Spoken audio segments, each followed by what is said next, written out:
advice. Bro, whatever you're comfortable, mate. Episode 1, Trevor, the median pod.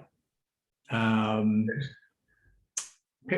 isn't easy, is it, but No, it's not. It's definitely one of the most respected things I've, learned to respect. I mean, I've always known like it's hard, it's a struggle, but man, like when you have your own kid and when you go through those own struggles, it's a lot different from hearing it from, secondhand experience compared to firsthand experience, right? Like it's a whole different ball game. I think it's a case where, you know what, since that kid is not attached to me, I couldn't care less.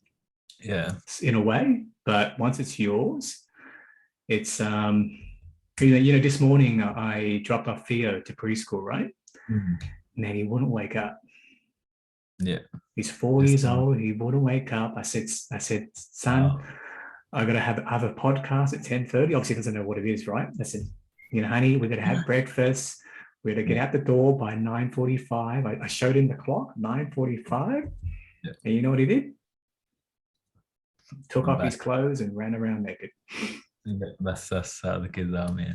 That sense of urgency. That's what I mean. I think that concept of like, especially with a newborn, right? It's the first of everything. Like it's the first, like seeing things or touching things or comprehending things. Right? It's their first ever seeing something. So just grasping that concept, I'm like, if I have more empathy and sympathy towards them, So yeah, it's great. I was talking to a mum the other day, right? And I go to her. Sometimes I need to remind myself that my son's only 4 years old. Right. Yeah. And I can't expect him to understand that we run by a certain clock. There's deadlines and all that stuff. Priorities. Yeah. Priorities. There's life that goes on, right? What's been hardest so far, mate? Like you look pretty tired. Huh? You look pretty tired. I just look up. I had a mini nap. I think the hardest thing, like my wife does a lot of the sacrifice. I think she takes the night shift. I take the morning shift, like from 6:30, 5:30 onwards. I mean, hence you're up so early. Yeah, hence why I'm up so, and not because I can't turn my alarm off. It keeps going. Every morning. Yeah. But now, I mean, at first it was really hard, the adjustment, getting out. But now it's more of a I have to. I mean, if I don't, who else will? I mean, sort of thing. So it's more of a discipline. Every day, 7 days a week. It's not a maybe I can. It's I have to. So like you got no choice, but yeah, you literally got no choice. So the only thing the choice I do have though is to sleep early, so I have more rest to actually have enough energy to wake up. And I think that's the key, right? Like sleeping early, even if no matter what, like you just have to have that 9 to 10 a.m. like I mean PM. I wish 9 to 10 a.m. I do see you sometimes on Telegram, Trevor, about 10:30, mate. So you are pushing it, right? Yeah, no, sometimes they're to midnight or 1 as well. So it depends. But those days where I do go to bed at 12 or 1, it's you sacrifice the next day or the day after, what I mean? So it all adds up. So it's important for the child, but for just I think it's not fair as well as parents. Like you have to give them the best as your best, right?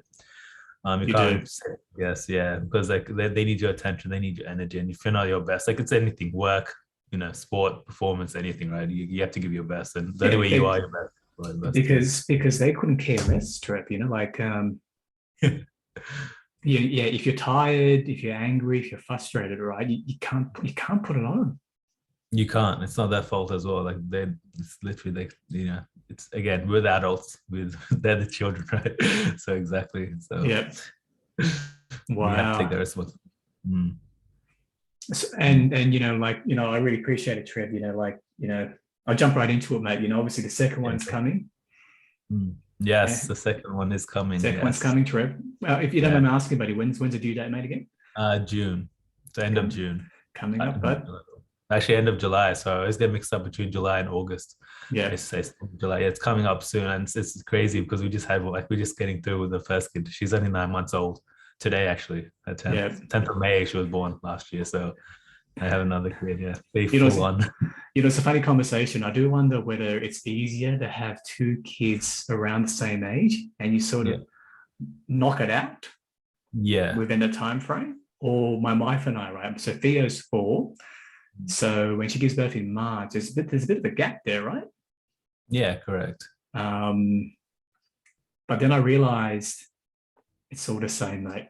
4 or 5 year old to go through these challenges. it's hard not. I know. Yeah, you can't. You're right. I think you're right. You can't raise your voice. But on the positive, I'm sure you agree, Trev. Being a dad has brought me the greatest joy. Of course, 100%. Like her one smile, like takes away all the hardships, all the heartache, all the pain, all the struggle, sleepless nights. Like one smile from her, one giggle, like wipes it all away. So the children are a blessing for sure, like without a doubt.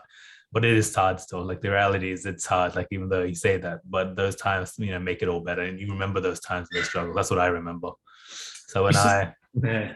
Sorry. You think back to the back in so when I like can get nappies or when I'm like really tired and pushing through, I just literally remember her face smiling. Like even if she's not, I remember that face, and that's what helps me like persevere and push through. You know what I mean? For her, not for us. You know what I mean? Because as you said, they're children. They don't know any better. They don't know anything more. Yeah. They're 9 months for Zyla. They're 1 year old. We can't expect them to run like clockwork. That. I try to teach Fia how to read the clock time, right? No chance yet.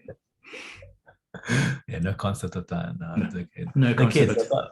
And the thing is, like, I think there's a point like keeping children. I think that's where like a lot of adults also nowadays, like because of technology and education, they try to raise their kids up really fast, really quick to become adults when they're still children. I mean, they're still in that age. So I think letting your children be children for, letting them like have fun, letting them, even I read a study saying letting your kids just think they do nothing, it helps their brain develop because they're just wondering and thinking and actually processing things, having deeper thoughts than if you're constantly getting them to do, just things as well. So it's just something interesting I found as well. Because now their kids on the iPad or phone and they're not like really exploring or thinking for themselves that, that they're being told what to think, if that makes sense. Like they're being shown something. So something that we read. Why do you think that's the case, Patrick? Just attention, like people, like for example, even myself, right? Like we said we'd never give a phone or iPad, but there's times where you just have to, like, I mean, like, yeah, she's crying, they're crying, but we've been good so far in the sense of like, yeah, we don't give technology or TV or iPad if she cries. Like we try to give me toys and stuff, like, I mean, things to play with. But obviously as time goes by, and that might change, I mean, like I've heard something as well, we plan to go traveling overseas again. Yeah. And they're like, when you're on a plane, it's not about discipline, not about routine. It's about survival, like whatever it takes to keep them quiet or whatever it takes to, keep them occupied so they're not crying or like the whole journey or irritated, right? So it's interesting concepts of other parents. So if Zyla was crying on the plane, buddy, would you relax your criteria as to if you're going to give an iPad? Or would you 100%. Go... Yeah. I think that's where my wife and me were talking. We're like, yeah, on the plane, it is different as well, right? Like, I mean, at the moment, she doesn't get that attachment to iPad. She likes our phone. She grabs it because we're probably on it, and she sees why we're on it. Like she wants to eat. She just eats it. She doesn't really go on it. But they watch everything you do, even at this 9 months old. They know exactly, like even the remote, TV remote. If I'm touching, she'll go for that remote. Like out of all the toys, all her toys, she'll always go for the remote. So they pick up on that quite easy. Luckily, we don't go on iPad or computers too much, like with my phone. But again, like iPad, she watches a high sensory videos that she likes, you know what I mean? But that's only 20 minutes. I don't know, a whole 8-hour flight. So yeah, whatever it takes, I guess. But again, we haven't been. So this is our first child, and first, if we go on a flight, we'll see how she behaves. And I remember you telling me about it, Trevor. Obviously you got some, you want some tickets and stuff. I think about traveling and obviously bringing on Zyla, but obviously it's a bit tricky now, right? With the window for June, right, for the next one. Yeah, so that's why we want to do like a baby moon sort of thing where because last year we went away, but it's so different this time because obviously Jess, when she was working as a teacher, she had time off and she worked until like she worked until the last week, the week after she gave birth to Zyla. Wow. Like, she didn't know. But, yeah, I'm like, you should take break off. Like don't keep pushing. But she's very loyal, like to her work. Like she won't take a sick leave unless she's actually sick.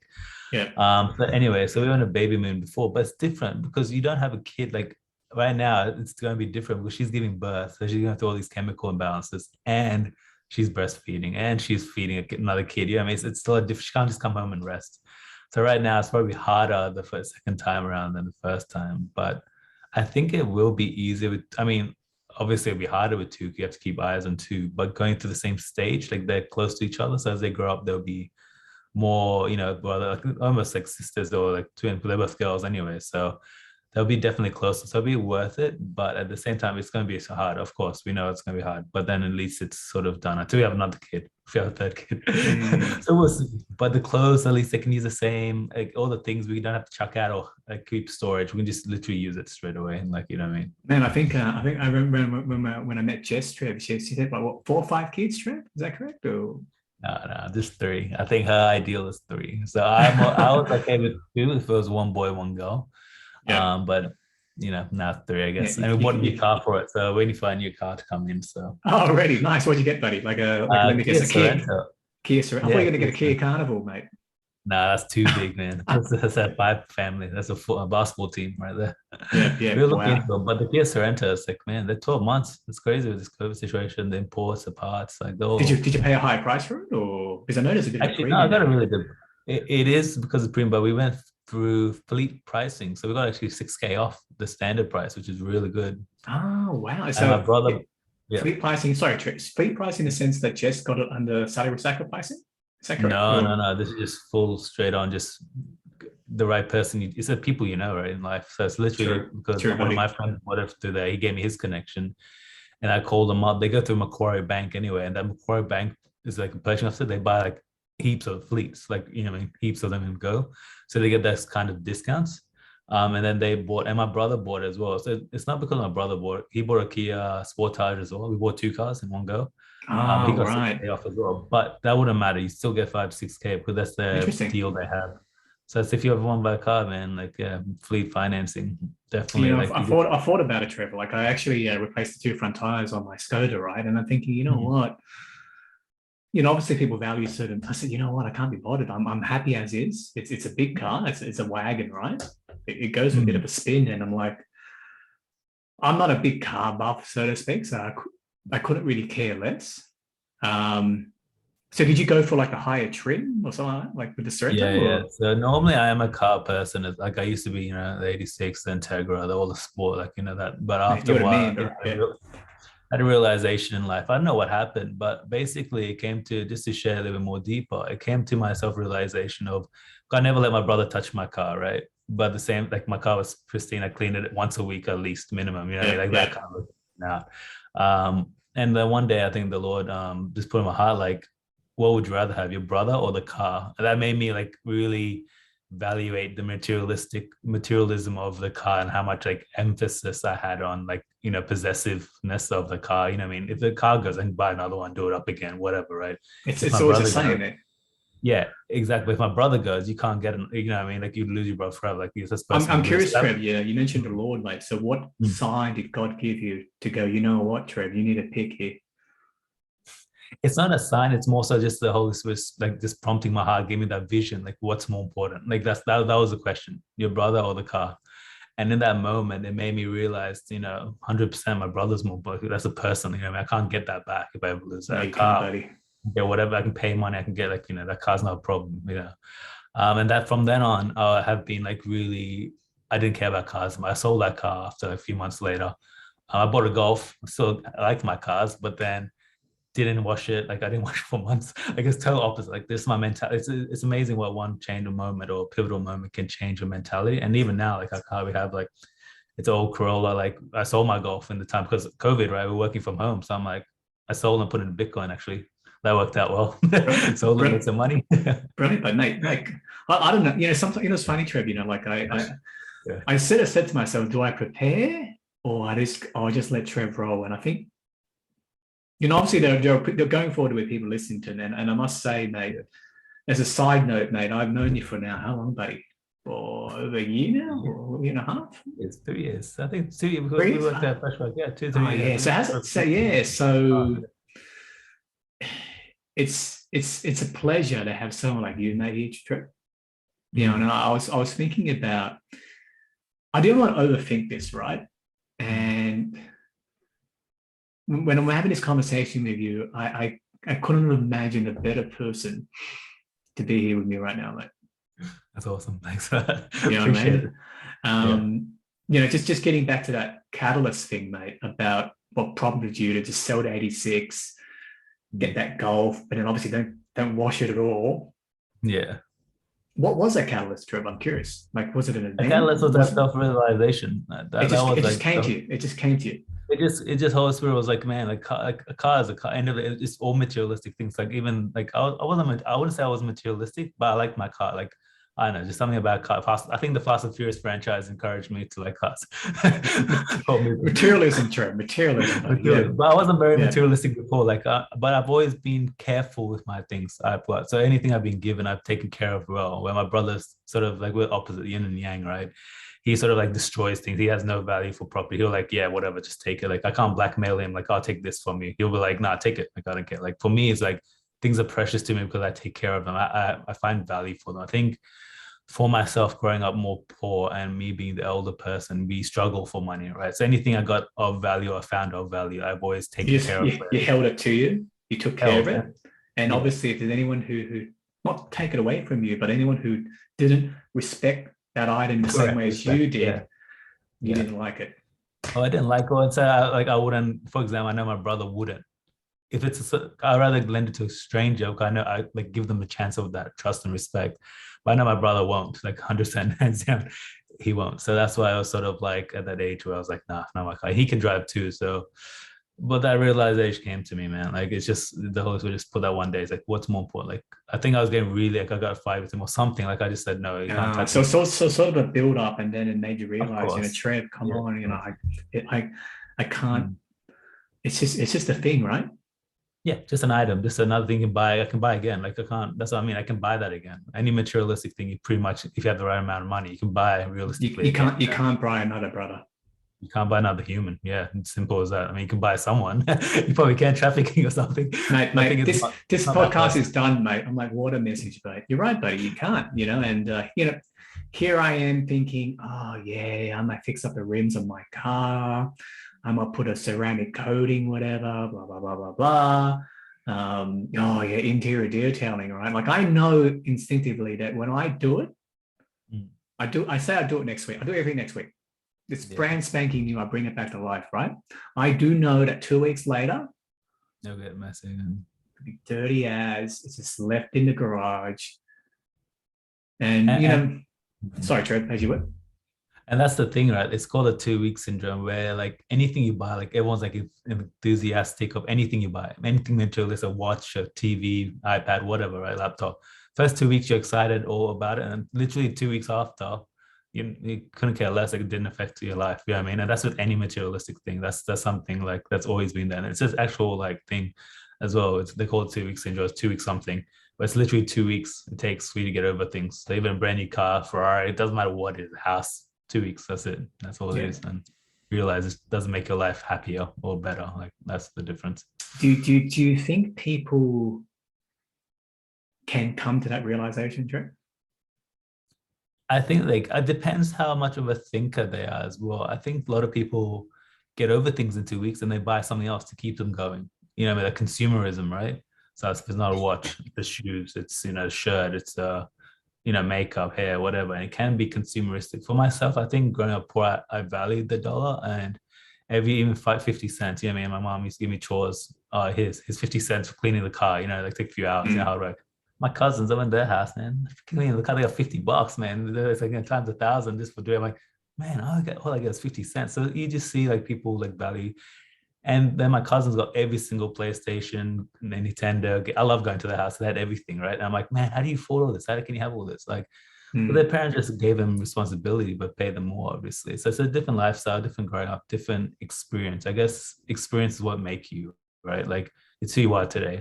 What you value, do you value things? Do you value people? So for myself, I think valuing people is the most important thing. I mean, in anything, life, relationships, community. It's a connection. It's a connection, isn't it? It's a relationship. Connection. It is. It's also the trust of people and the type of people. You can't just have friends and it's not, for me, it's a quality thing. It's not a numbers thing. I'd rather have 2 friends or 3 friends that are good quality. You can trust on, you can hang out with any time than 1,000 people. I have a lot of friends. So in terms of like basketball and that time, like I made heaps of friends, like people I know, I'll say hi to, you're a friendly guy, Trevor. Yeah. Thanks. But basically, the quality came down to I wouldn't keep contact with this. I mean, I play in a basketball, catch up with them here and there, but the quality people I keep around is important because that's the people you become like or melt, no matter who it is. You know, you become some part of them. The joke, You mannerisms. become who you hang with, buddy. And Correct. Yeah. if you have a friend or whatever or family sometimes now Exactly, even family. Yeah. who's negative and drag you down, it inevitably hits you, doesn't it? 100%. And that's where I've sort of told myself like to not cut out people. I think just slowly fade away or push. I would never cut out people. So I'm the type of guy that would be like, even if you don't talk to me for 10, 15 years and you need help, like, hey, Trevor, call me out random. I'll come and help you. Like, you don't have to verify. We don't have to catch up first. Like, if you need help, like, I'm there for you. Like, I don't need to give that back. You've got no expectations, true. Yeah, correct. Yeah, because people, come apart. People, just life happens, right? People just, from uni friends or high school friends, like, they do. But if they call me, like I'm cool. I'm like exactly where we left off 5 years ago. Like, catching up still, what I mean, playing catch up and that respect and trust is there. And if you need help moving or help, with something life even, I'm there. Like, what I mean, like that doesn't affect me. But some people like they don't talk to you for like 2 years or a year, like even 6 months, and they're like, they'll never talk to you again. Like it's like you're a strange, complete stranger to them. So I guess there's two perspectives, right? So that's why the quality of friends is important, I think, as well. And obviously there's no right or wrong, is there, buddy? It's just a different approach to the situation. 100%. It's perspective. Anything in life is perspective. Yeah. It's interesting, buddy. Like I'm curious, mate. Is your perspective on life now, is that because of your faith, or is that because of just school of hard knocks experiences, a bit of both, or? Definitely be a bit of both. So definitely faith came into it, but at a young age, I think so I can maybe go deep into it. My parents are divorced. My dad was very abusive. He used to drink, smoke and just be abusive. He was very abusive. So domestic violence was a real thing. Like my mom could have died if she actually stayed there. Like if she actually, was still living with him. Thankfully, like, she prayed. She was a woman of faith. So she was prayed, and even one day, like in share the story, like her turning point was one day we're at the park. We said the park at Auburn, just had the swings. I told her, like, I don't remember this, but she tells me the story, like, oh, I told her, like, let's not go home, let's just live at the park, like, because I kind of knew like what my dad was going to do, like, get drunk and abuse him.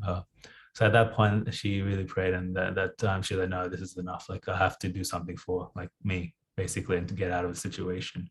And thankfully, she was praying, and then the Lord actually gave us someone that went above and beyond to help my mom get out within the next week. So we actually moved out to Harris Park and moved out, and then we went to Casa Hill and finally got a home there. And then she was able to, before she felt very trapped and didn't have any friends at all. My dad wouldn't let her basically have friends or anyone else. He'd be like suspicious of like anything, even girls or guys. So it's very like trauma.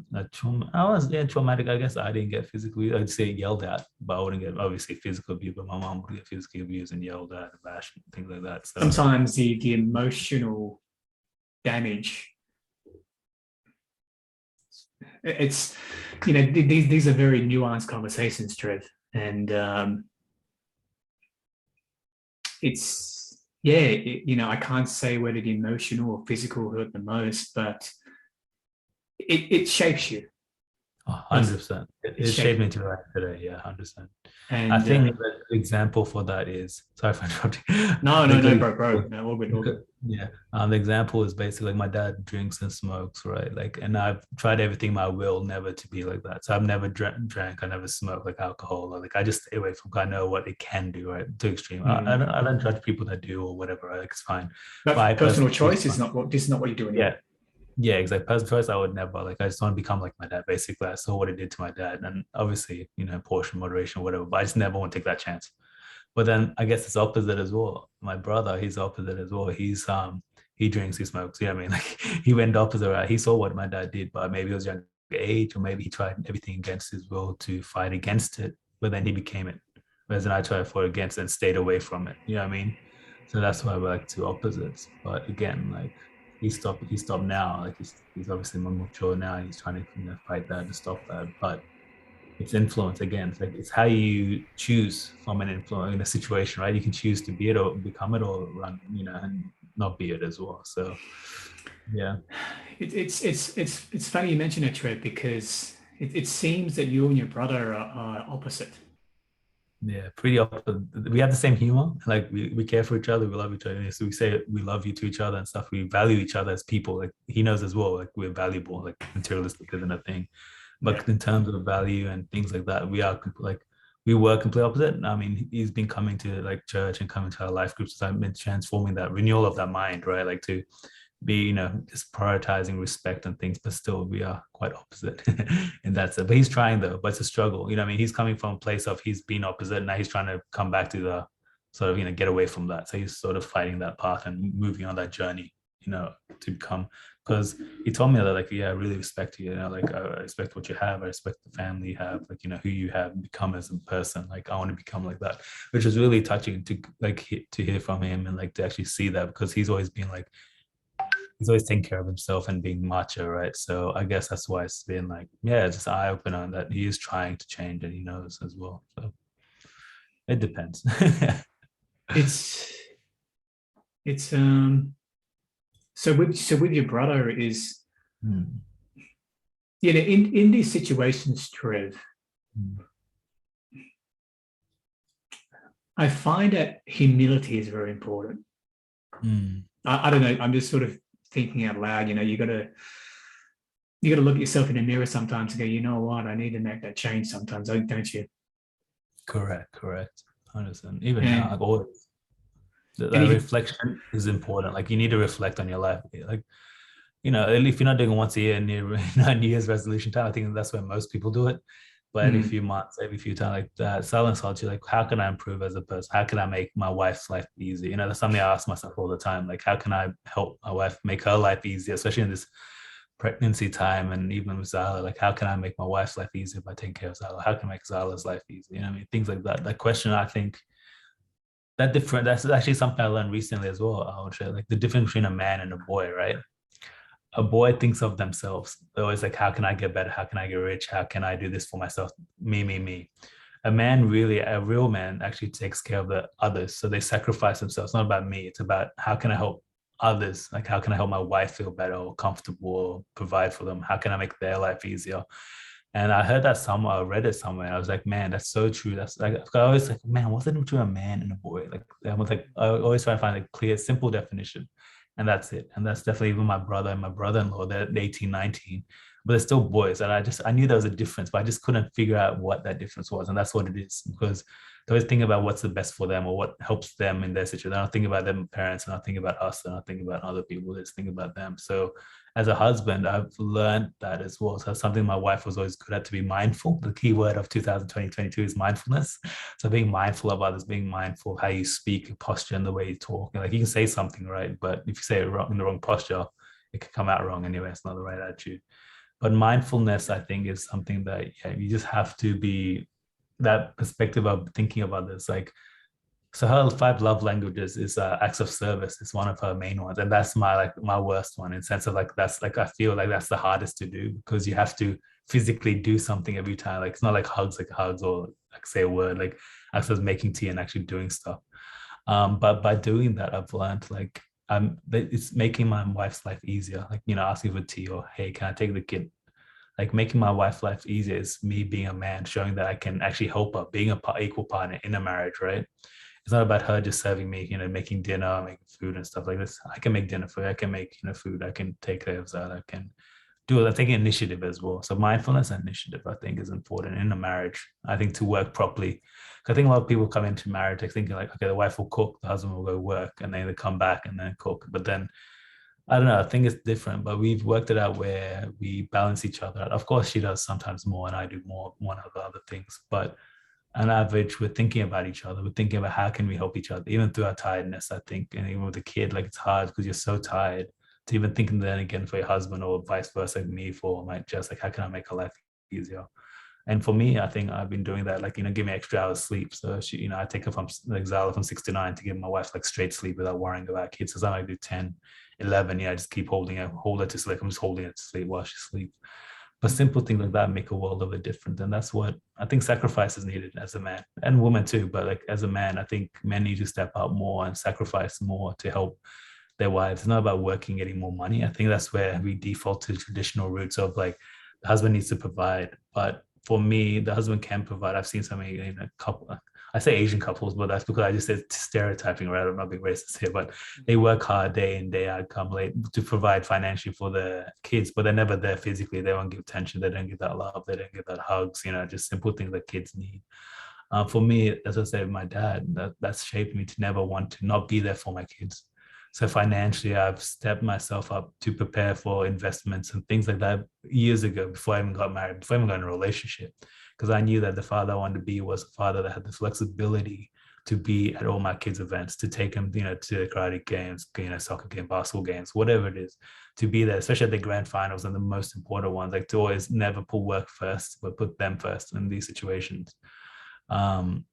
Because of something else that backstory to that is because friendships and people, the things that are made, like what makes friendships and people pivotal moments in their life, right? For example, if your parent died or if your friend died, me being there for you when they needed help the most is that memory that secures that friendship. If you needed help moving, if you needed help or something that was pivotal when you graduated or something like that, me being there in those times are the most memorable times, compared to just being there every day and day out and not being available on those important days. So you could have a friend and be there all the time, but they have graduation or they have something they're proud of and you're not there for them.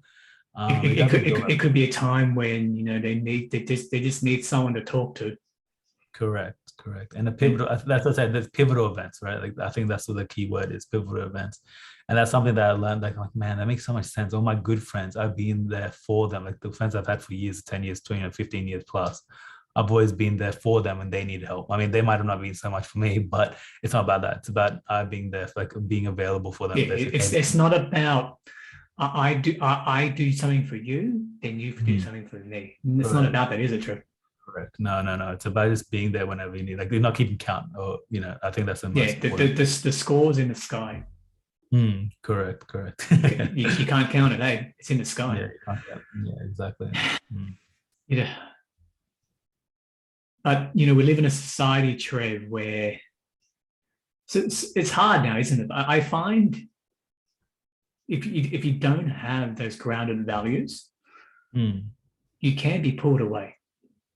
Oh, 100%. It's easy. Even if you have the values, you can be pulled away if you're not focused on the character. I think character is important, right? I think that we talked about this one time as well.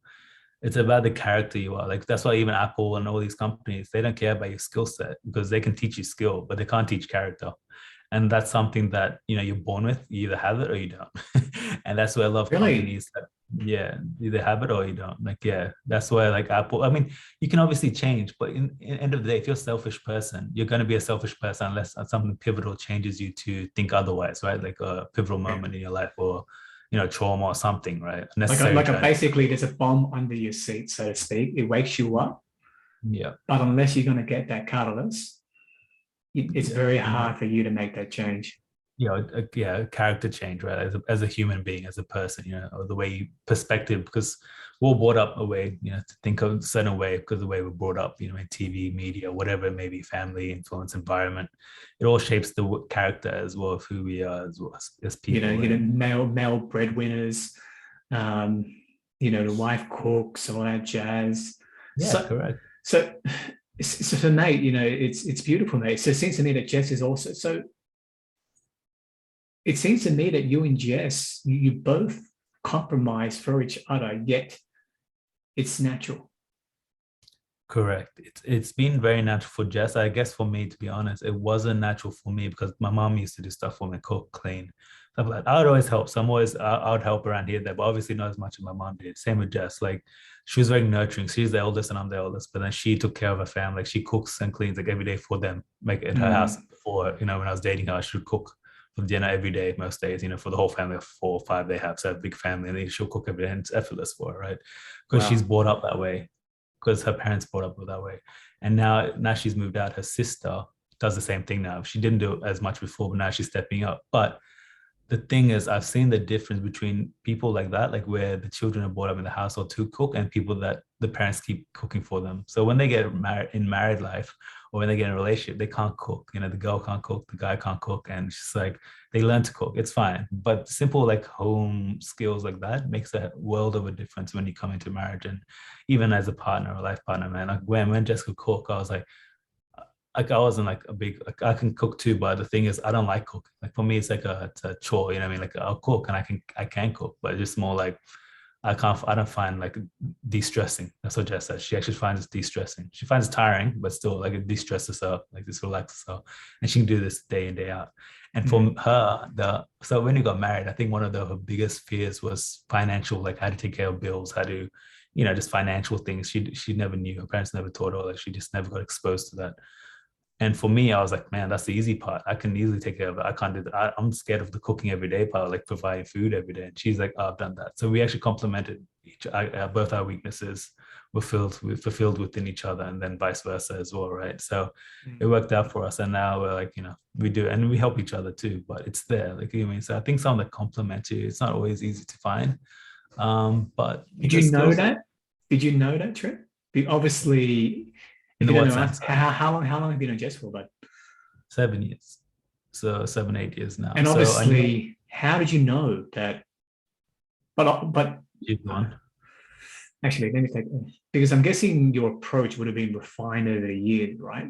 So I'm curious, mate. Like I've got friends who, 37, 38, hitting 40, and they ask me, how do you find that one? And I said, I got no idea. I for me, just quickly, Trevor, I've known my wife now for almost 20 years. Wow, amazing. And what you tell me, what you share with me, sorry, buddy, in terms of I keep the score in the sky. I don't count. Yeah. And it's funny, because whenever we do something, I do it for her. She does it for me. And in a funny way, it doesn't connect because she's more interested in my well-being and I'm more interested in her well-being. But you'd sort of see a disconnect as sort of a negative thing. It's actually hilarious because we just laugh about it because we know that she looks out for me, I look out for her, and we always know that. And it just gels. So what would you tell someone, Trev, who's maybe a bit more developed in the years, so to speak, and has, we've all got ego. Yeah.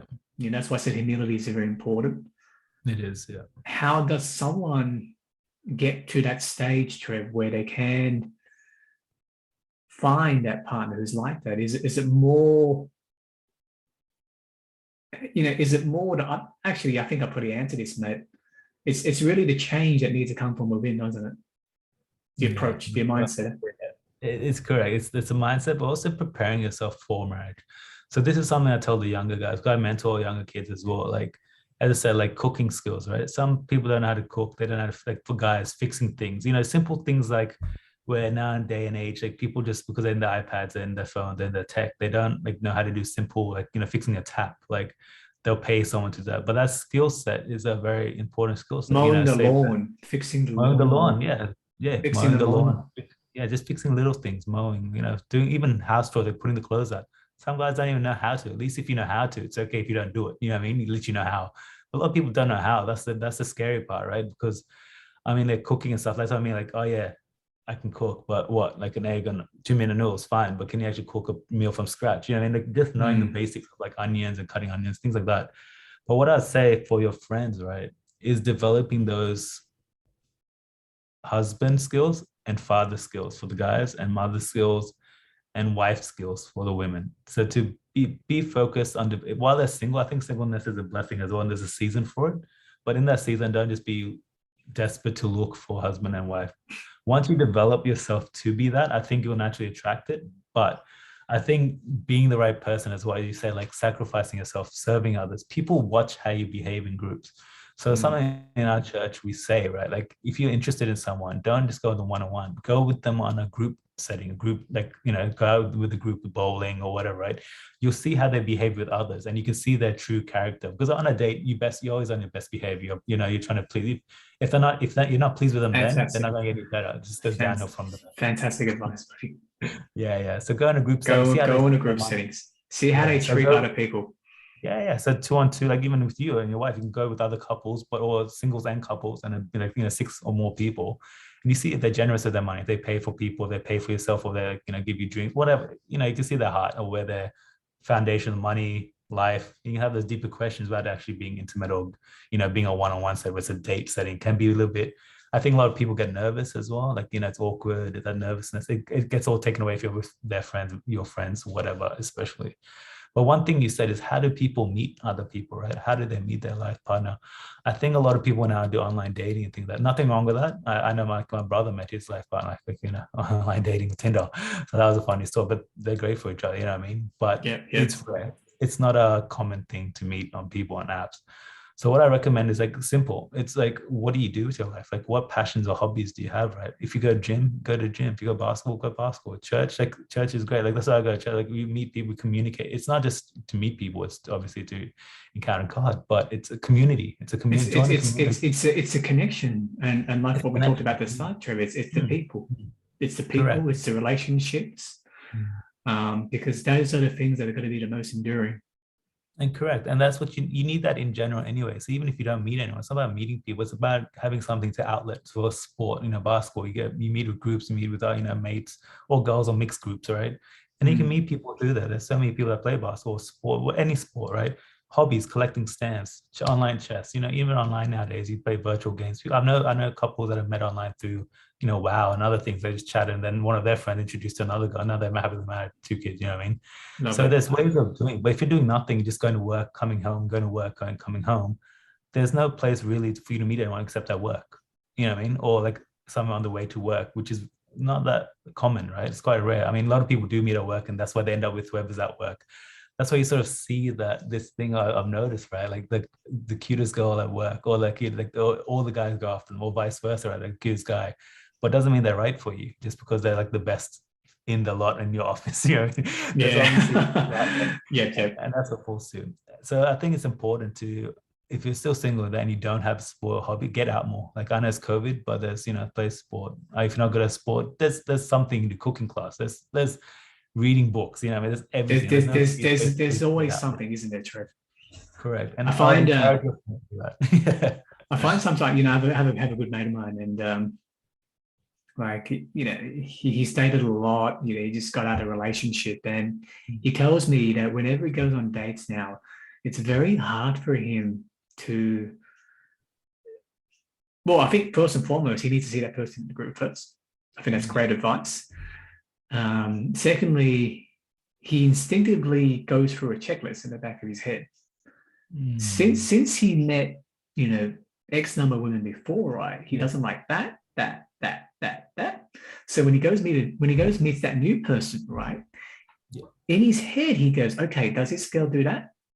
Okay, no, she's good. Tick. What about this one? No, okay, that tick. And the third one, actually, that reminds me of that girl I dated 2 weeks ago. No. And straight away, he cuts himself off. And then like you said, the posture and demeanor completely changes. Correct. And then I think there's 2 things there, right? It's like having a list. So then basically you know what you want. But at the same time, people get too picky as well. I think you can be picky, no problem being picky and knowing what you want. 100% that's fine. He's being with other girls. He knows what sort of he's attracted to. Like, exactly. There's certain ethnicities you're attracted to more than others, just because of the way you're growing up. Simple. You can be Asian, still like, any ethnicity, or hate other, like not hate, but just not find it attractive, right? So knowing that is important. I think that's key. Chemistry. When you fall in love with a partner, you want to be attracted to. For guys, it's attractiveness. For girls, it's what they hear. So how they speak to them, the words they speak, right? So I think that's important. But there's a point where it's too picky. So they're nitpicky, right? For example, I had a list as well, but I've been told like, my list is too much or whatever, right? Oh, you actually had a list back in the day, Trevor? Oh man, my list is like probably the big. I had 72 things on that list. Wow. Obviously, this was before Jess, right? Yeah, way before anyone, like years 72, ago. Like a 72-point checklist, essentially. Yes, but the thing is, the Lord made it. Like, I believe God would just tick every single box, most of the boxes, right? But that's the thing I've learned, is that just because they don't have it straight away doesn't mean they can't get that character or personality. So some of it was, I can't even remember now, but something Jess didn't have right in my checklist. But then over time, she had it like naturally. Like I didn't tell her to do it or have like a list, but she got that. Like, oh, she developed that naturally, right? And so then that like looking back, it's like, okay, cool. Maybe I'm like, oh yeah, she slightly has it, but then it's a definite. Like if I look back now, like yeah, definitely, it's not even a brainer, right? But that's for me. But the thing is, for that list, it was a different kind of concept. So maybe I'll go into that a little bit deeper because I had basically negotiable and non-negotiable. So that's something I'm like, okay, if they can cook, great, but it's not going to be a deal breaker for me with them, right? They smoke, that's a deal breaker. For them drinking, okay, occasionally is okay, but the alcoholic, not deal breaker. I mean, for me, it's tattoos and things like that, right? But then I guess that's what the two lists for: negotiables and non-negotiables. So things that they have to have, or kind of like being Christian for me was the main one. That's definitely non-negotiable. Yeah, non-negotiable. Having a like good family, relationships was important. So things like that, non-negotiables, that's fine. But then non-negotiable, like, whatever, they have it, it's a bonus. If it's not, no. But she had both, all the lists. So that's why I know like only God could provide for that, because I know in my life, I'm like, man, picking, it's the no, you can't, you're not gonna, God did that. You're not gonna, you yourself wouldn't be able to do that. Oh, not in a million. That's why I was like looking like, man, maybe my list is, and that's why when I was praying, like, because when I met Jess, I had a 2 years, not sabbatical, but basically 2 years not dating anything, like intentional. So even if I got in a relationship with a friend, even if they were like my life, I said, only a sister, like that's it. Like I only saw them as a, best like a sister or friend. I would never treat them as a girlfriend, because I was very like, I was in a relationship before that, just for desperation, because I'm getting older. I mean, again, I'm trying in my own strength. So I stopped. And in that time I did develop, I did pray, God, make me more of a man, make me more ready to take care of family. So one thing that God did actually in that time is actually my friend Bobby. He owns a farm. So he bought a farm, and he's like, oh man, come out there, come out, help me. So in that time, like I actually did develop a mindset where doing things when it's tough. For example, like we were building a fence, right?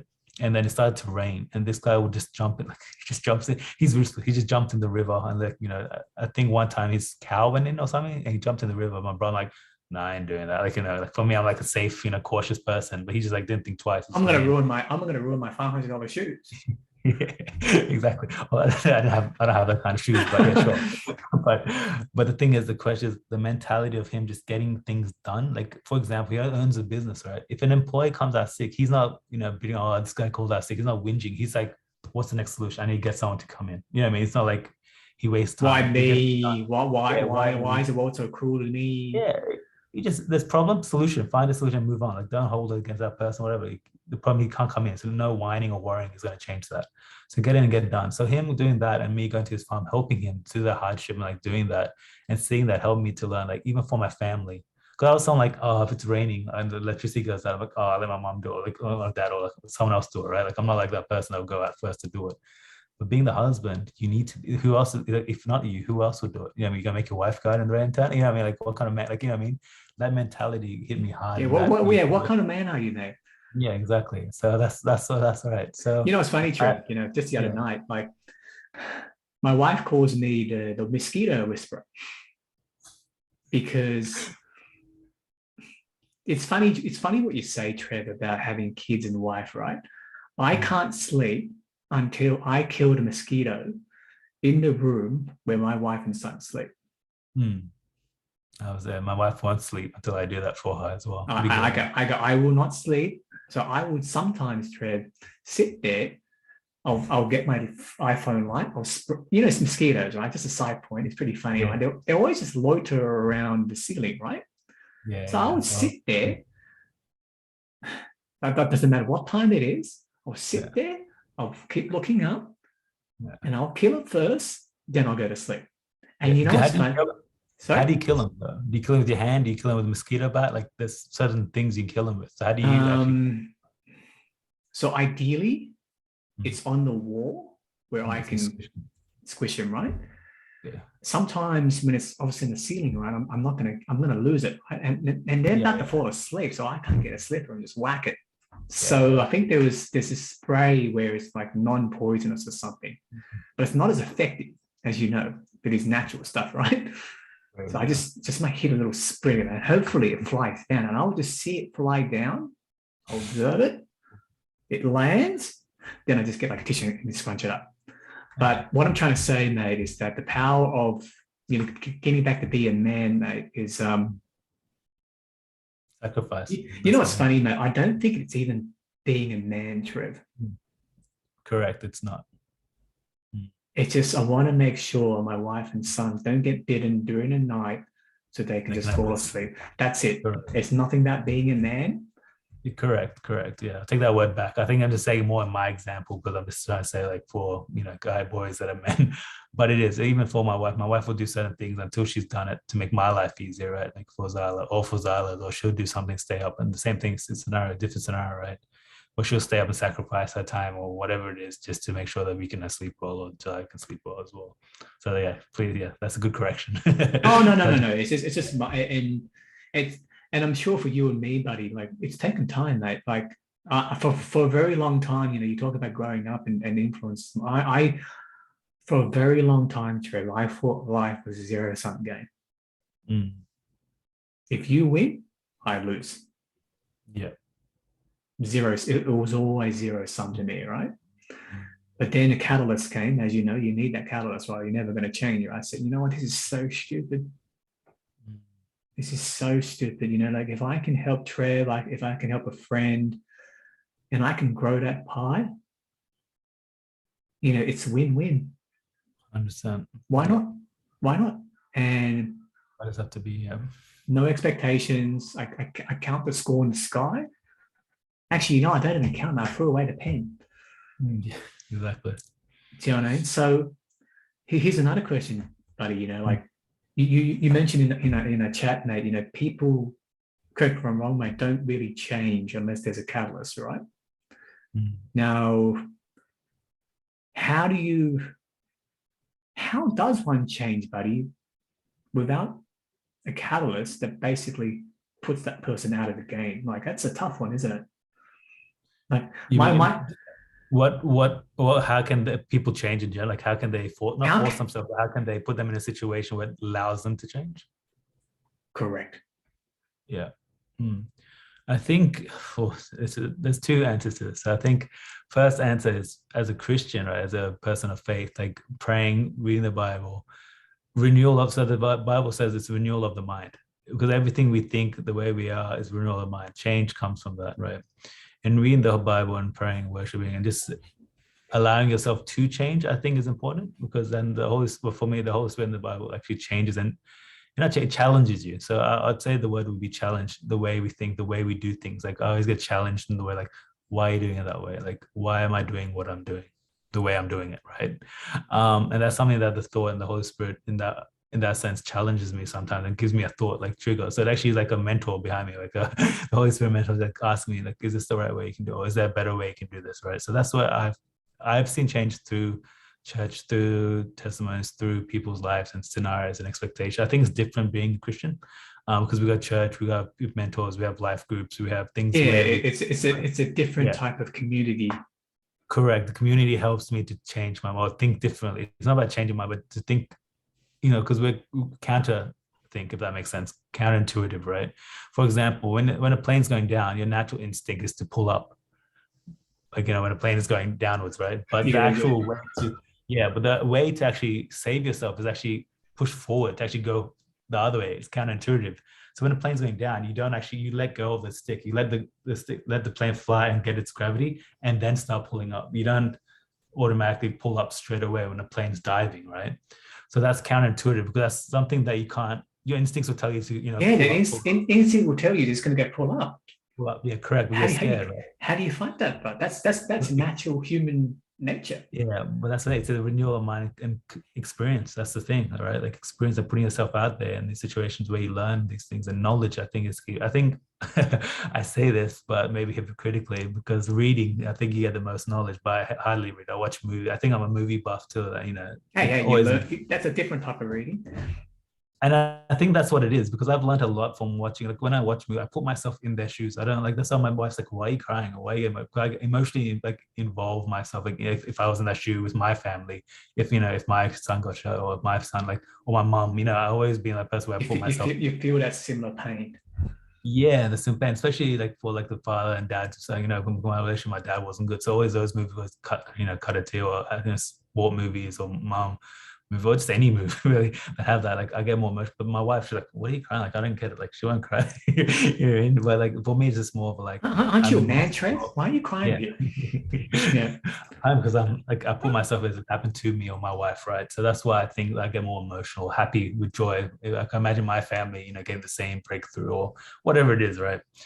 Um, but yeah, I think the community is important for the perspective change. So you know what I mean? Like that's what I said, movies and stuff helps me. Like I've watched like every single movie, I think over time. Like, what I mean? There's not a movie Just a to side me. point, buddy. What's your favorite movie? First thing that comes to your head. Oh man, Coach Carter. I always say Coach Carter. I don't know why. Coach Carter always been like sport, inspiration, education. Like it's Coach Carter. all Was that around. was that was that the NFL Samuel one? Jackson. Yeah, Samuel Jackson and Coach like Carter. Channing Tatum and stuff. Yeah, that was good. I don't know. There's a lot of scenes in there where it made me cry, emotional, and like because I'm a basketball player at heart as well, so that really like spoke to me in so many different levels. But yeah, I know I would say Coach Carter, but it's not. But like for now, that's what every Hey, time I think. it is Coach Carter, mate, because it's the first thing that came to your head. Yeah, exactly. I think so. You know what I mean? Like, hey, it's just the beauty of it, right? Like, it's sort of a gut reaction when I go, "Hey, Trev, first favorite movie, Coach Carter." Bang, it Yeah, is. it has to be. Yeah, it is. It's the most memorable, most yeah, for sure. Wow, For many years it wow. was. Yeah, but yeah. But then So reading it, so changing mind. I think we're going back to changing mind, right? Like what changes your mind? yeah, So but then, but a lot of people obviously to go into the Christian faith, hmm, you it know, take a lot. Yeah. it takes a So lot, it's, doesn't it? yeah, and I think it's a lot. For me, I personally know that God exists and God is real. So I can't be persuaded by that. But that's me personally going through an encounter with God Himself. But for other people that aren't, still reading, surrounding yourself with people, like the change is hard. I think the biggest key is being willing to change. If you're not willing to change or wanting to change, you'll never change. You Simple as gotta that. you gotta you gotta open a door to your heart and your mind. Correct. And I think that's the biggest key. If you can be open-minded or like at least open-minded to, even though something is one way, but open to listen to someone else's perspective and give them a chance. That's all you have to do, really. That's all it is, actually, being open to other people's opinions, even though they could be wrong. At least hear them out why they think they think, think it. Bro, like the reason why I'm doing this, mate.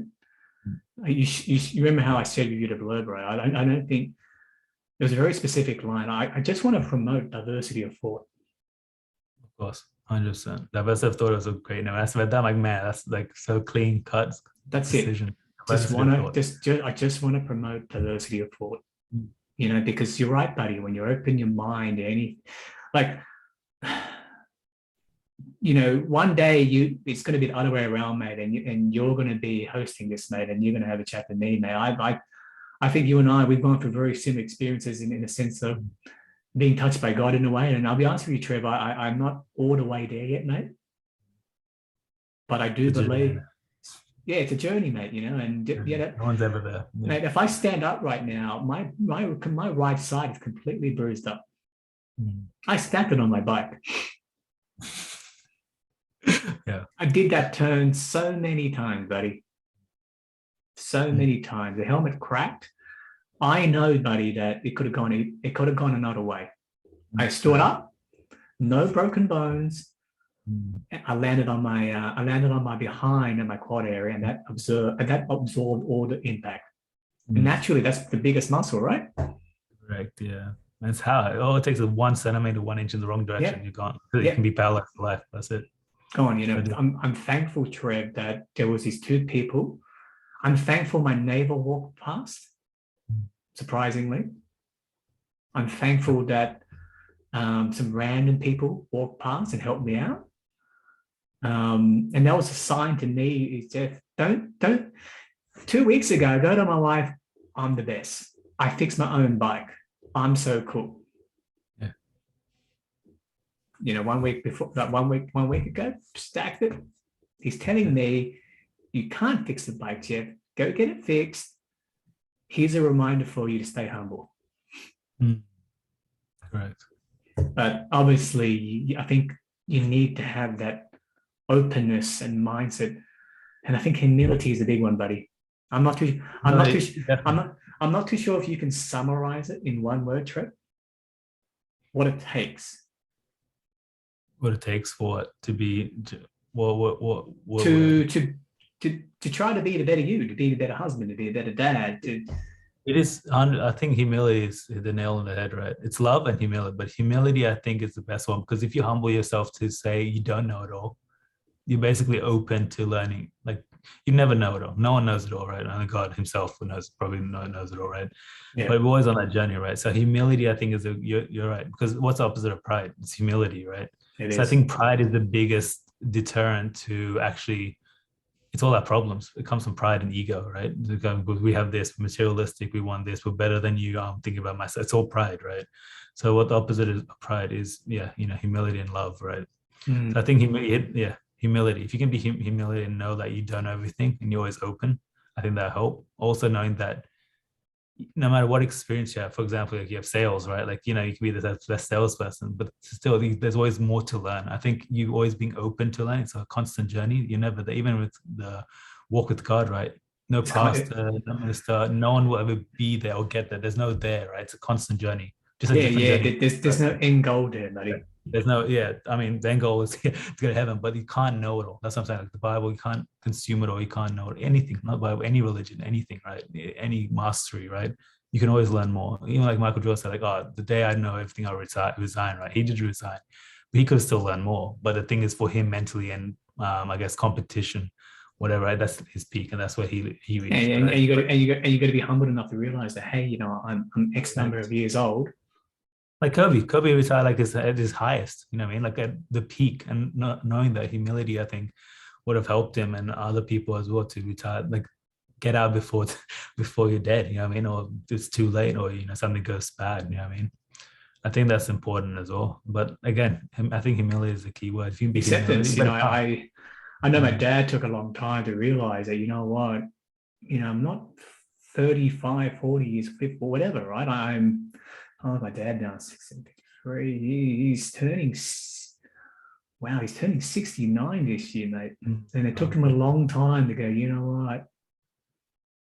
It's time to pass the baton on.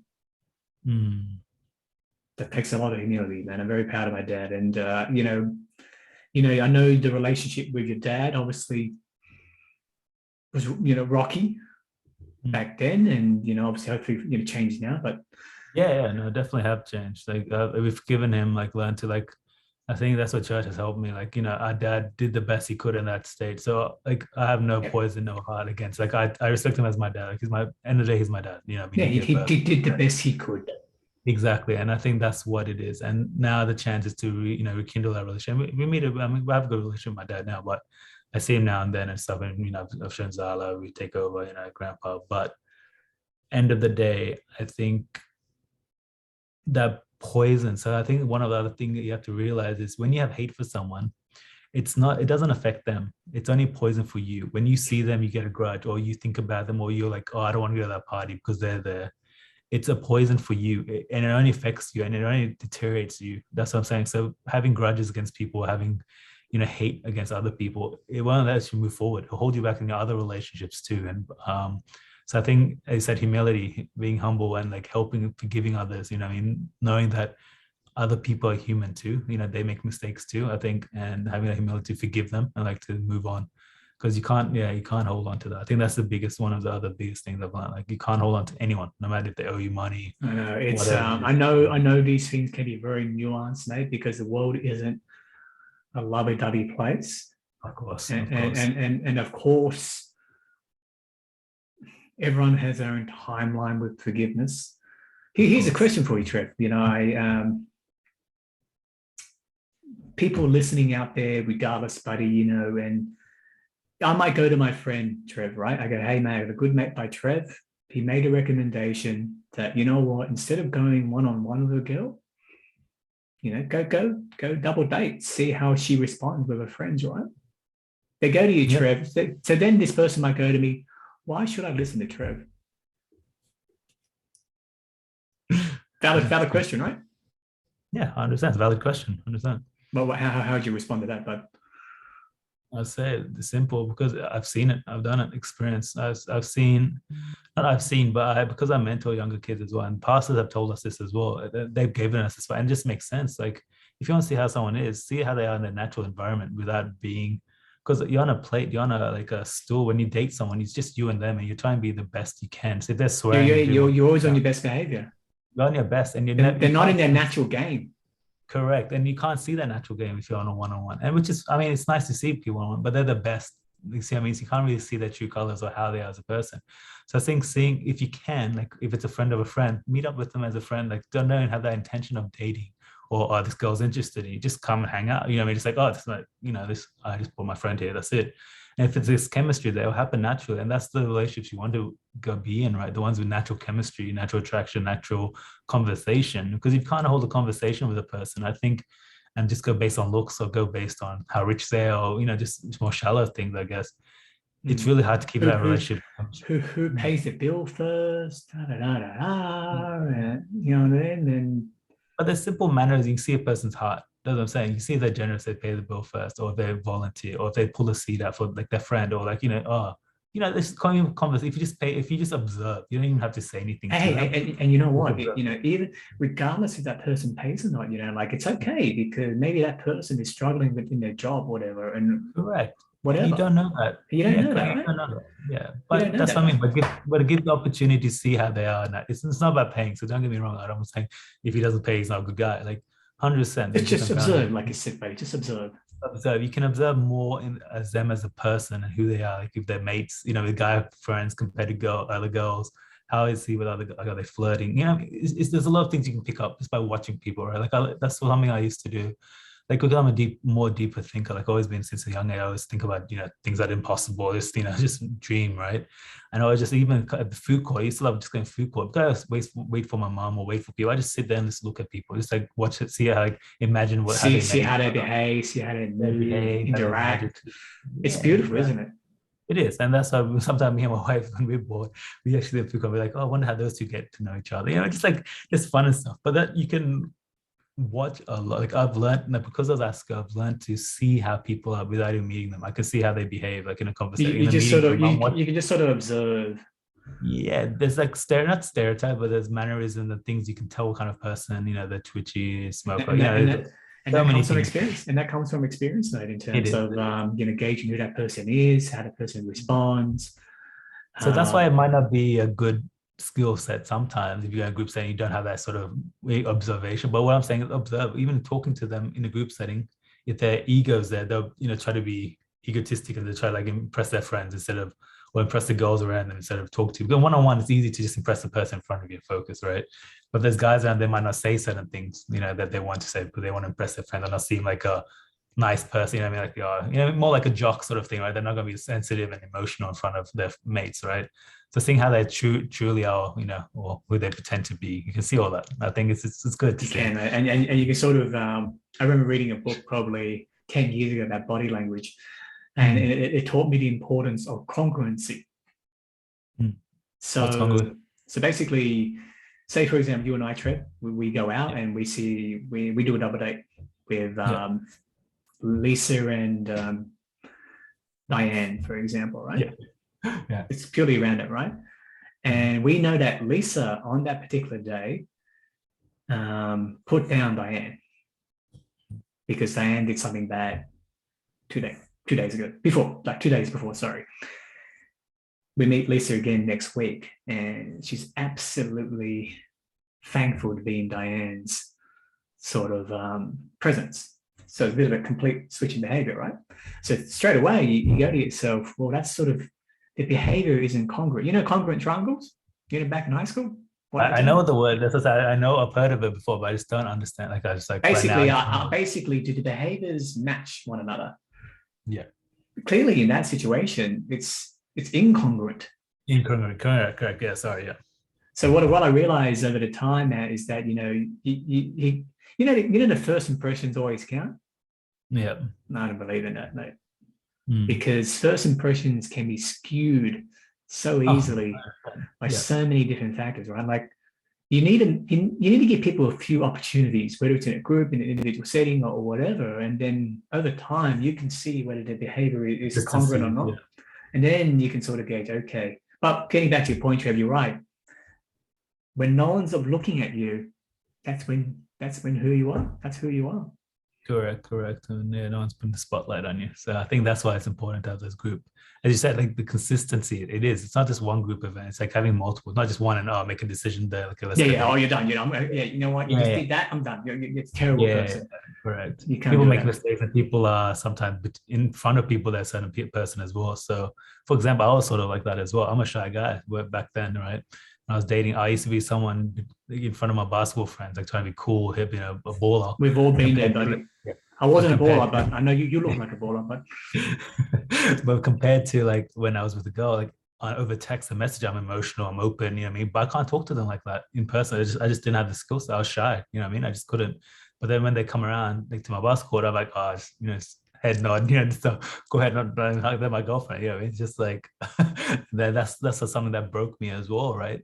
And changed me as I am, because the first girlfriend that I had told me like, you're not the person, like you're not yourself when you're around me with others, like you're just someone different. Not the person wow, I talk she to. said that to you. Yeah, she's like, you're not yourself, like you're someone different. Like you're the person I talk to is like, that's the person I know you for, and that's the person. And I told her that's the person I am. But it took me a long, like 2 years actually, to get over her, because she was my first girlfriend. But then same time, it made me learn like I have to be myself. Like it took me a lot, and that changed me. Women are so sharp at that time, bro. She's So... 10. It wasn't like Sorry? It was in year 10. Wow, she's sharp, man. Seriously, just as a side point, buddy. I think women, the female mind, as you know, develops more faster than a guy. 3 years. Man, they get it quick, mate. They get it quick. They do. And the thing is, but that helped me. Like that helped me in all my relationships. Man, we gotta buy some chocolates or something, mate. Literally, I was. You gotta buy some. I go, wow, that's like great advice, buddy. You know, you remember how they say, buddy. You know, like I'd rather be the person I am and be hated than to be someone I'm not and be loved. So true. It is, and that's what she told me. And then from there, I treated. Man, year 10, bro. That's like 16 years old, bro. Yeah, that's crazy. Wow, but my mind's blown, bro. That's amazing. But she had other boyfriends and stuff as well. She had the experience. I didn't. That's why I think that's why she was my first, and I always been like the caring person. But because at that stage I started playing ball quite often, and that was like my thing, right? Like people knew me for that. So like to show that vulnerability. Like actually, the thing is, it's not I didn't want to. I just didn't know how to in public setting. I was a little bit like confused where what I do, like here and there, Yeah. By the way, guys, Trevor's a giant now. He's a big man, mate. So you don't want to mess with his baller, mate. Thanks for that. but that relationship helped me talk to other girls about it, right? And then I read it wrong for actually a year and a half. I just the way she said it, I didn't read the message right. Like I was seeing it in the guy's perspective. Like your ego was probably there, buddy. Yeah, that too, but she didn't say it as clear as that. She said it in a way where I didn't understand the text, and then the girl read it to me, and she's like, "No, she's saying that you're not the person you are. Like when like you're around her normally, like with others, you're not the same person. You're inconsistent." I'm like, whoa, I've been reading this for a year and a half, like holding on to this, not grudgingly, but like also sad, because I was like, oh, I should break up over this message, like this one thing. But you just didn't get the why behind it.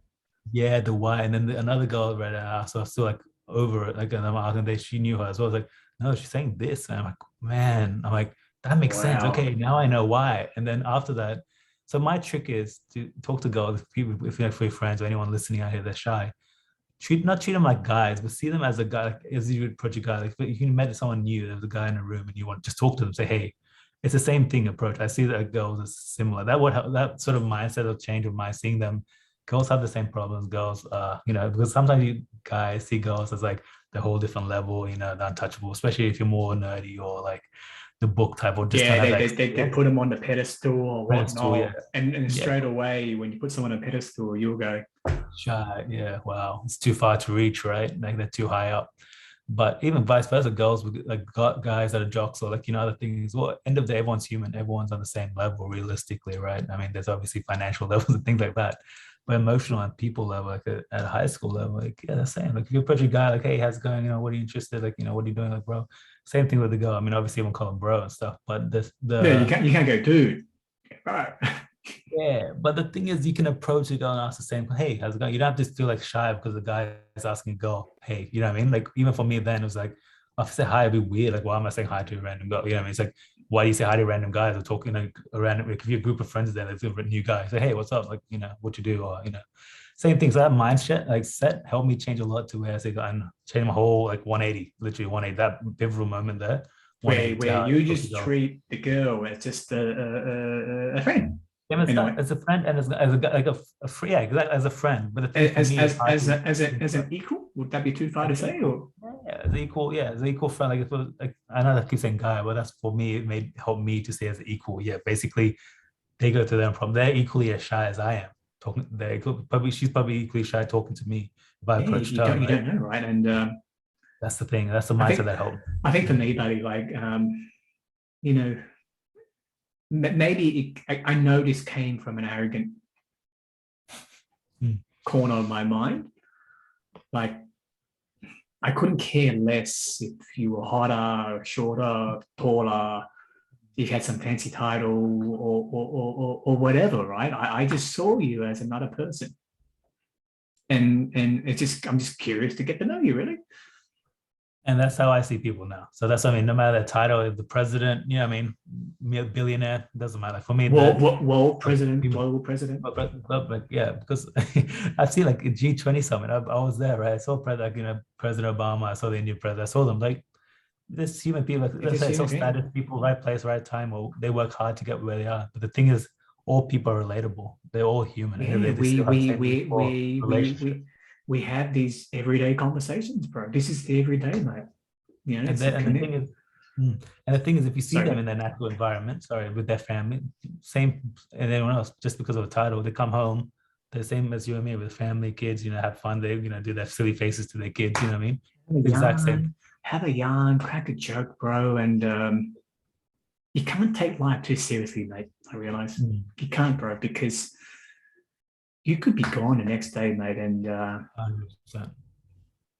And I realized, man, after reading the book *Sapiens*, I'm not sure you read the book *Sapiens*, Trevor. It gives a great history of humankind, and basically, we've created all this stuff. Everything we've created is created by man. As you know, man has its faults, or woman has her faults, and you just can't take things too seriously, mate. You got to have fun. It's all about the connections, mate. But dude, this has been an absolute breeze to chat with you, mate. Like I was sort of nervous. Like, I know I can do conversations. I know what helps me sometimes is I'm just naturally curious. Yeah. And I was actually quite nervous, trying to do this podcast. I'm like, do I look at the notes on my right? I got an iPad here. It goes, Trev, it's got your notes from the Google form you filled in. And I go, I had a few questions lined up. But I'm very happy to say, mate, that I did not look at the iPad at all. I didn't see you look anywhere. It was just, bro, it's just a conversation, mate. And, it's the everyday conversations. It's just, it's just diversity of thought, mate. 100%.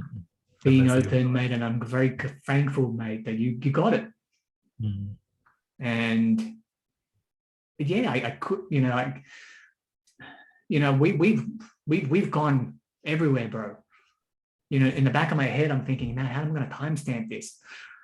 And I'm going, you know what? I'm not going to. We didn't talk about the financial side, so that's something maybe we can talk about next time, man. Oh man, we're gonna. So there's a lot of topics and talk all day. Yeah, we probably could, Trev, you know what I mean? But I was going to say to you, do you have sort of any final remarks? But man, we've covered the spectrum, the rainbow, bro, the rainbow. But diversity of thought, I think that's it. Humility, I think that's diversity of thought, humility, mate. I was gonna see if I can. Mate, you got me off guard in a sense, because I had in the back of my head, do I summarize this somehow? And I said, you know what? No need to, man. This is what I wanted, buddy. Bit of a yarn, bit of a chat. I'm gonna leave it to you, bro. Any final remarks, mate?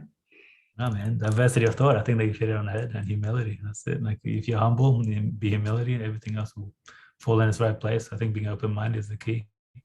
But diversity of thought, that you got your podcast, the name, it says it all himself, summarized right there. Diversity of thought. Got it. So I'm going to trademark it.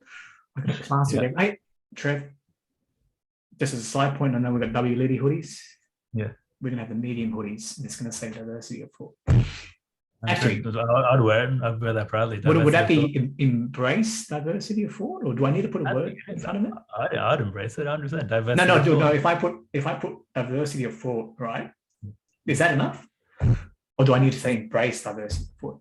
No, just diversity of thought, man. That's clean, simple, easy. Yeah, that's great. Actually, love it, mate. Just guys, there's no side table money being exchanged here, guys. But Trev, let's get back to it, mate. Let's do what we need to do. My wife is expecting in March 20th. So that's coming up, bro. Great times ahead, man. Great times ahead. Let me know if you need any help. Again, always here. Yeah. Trev, likewise, mate. My only expectation, if I help you, mate, is that you just enjoy life, mate. Yeah. Do what you need to do, mate. Yeah, we enjoy, man. Both of us are stay-at-home parents at the moment, enjoying it to the fullest. Yeah, we're enjoying that, and I could go on and on and on, bro. But Trev, it's an honor, mate. It's a pleasure, and once again, mate, what an episode one, mate. Fantastic, buddy. So, Trev, I'll leave it to it, mate. Say hi to Jess for me, mate. The Japanese back then was a bit average, but I got to see your wife, and I got to see you again, mate. Yeah, exactly. All right, buddy. Take care, mate. I'll talk to you soon, mate. All right, see you. Bye. See you guys.